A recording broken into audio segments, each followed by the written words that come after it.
नमस्कार मंडळी. भारतामध्ये सुट्टी असली की आपण सरळ मॉल, चित्रपट किंवा एखाद्या गजबजलेल्या मार्केटमध्ये, आणि ते नसलं तर एखाद्या नातेवाईकाकडे जातो, बरोबर ना?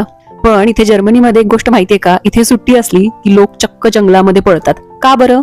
तर याचं पहिलं कारण म्हणजे वाल्स आयन्झाम काईल. तर याचा अर्थ असा आहे की जंगलात एकटं राहून मिळणारी शांती. आपल्याकडे सुट्टी म्हणजे हल्लागुल्ला, आणि इथं म्हणजे नेचर कनेक्शन. तर इथल्या लोकांसाठी ना निसर्ग म्हणजे हे त्यांचं मंदिरच आहे. शहराच्या धकाधकीतून वाचण्यासाठी थेट ते झाडांच्या कुशीत शिरतात. आपल्याकडे सुट्टी म्हणजे सोशल होणं, पण इथं सुट्टी म्हणजे स्वतःला वेळ देणं. भारतात आपल्याला गर्दीत मजा येते, पण इथे लोकांना शांतता हवी असते. आणि दुसरं कारण म्हणजे इथला इन्फ्रास्ट्रक्चर आणि शिस्त. इथली जी जंगलं आहेत ना ती अतिशय स्वच्छ, सुरक्षित आणि वेल मॅनेज आहेत. त्यामुळे लहानांपासून मोठ्यांपर्यंत कोणीही अगदी आरामात फिरू शकतात.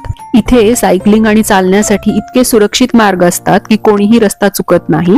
जर्मन विज्ञानानुसार आठवड्यातून एकदा जंगलात वेळ घालवणं म्हणजे स्ट्रेस झपाट्याने कमी होतो. त्यामुळे मॉलच्या आर्टिफिशियल लाईट पेक्षा जंगलातल्या नॅचरल ऑक्सिजनला जास्त पसंत करतात. त्यामुळे वीकेंडला नेटफ्लिक्स नाही तर थोडं नेचर फिक्स करूया असं म्हणतात. तुम्ही सुट्टीमध्ये कुठे जाणे पसंत करता? शांत जंगलामध्ये की गजबजलेल्या मॉलमध्ये? हे नक्की कमेंटमध्ये सांगा.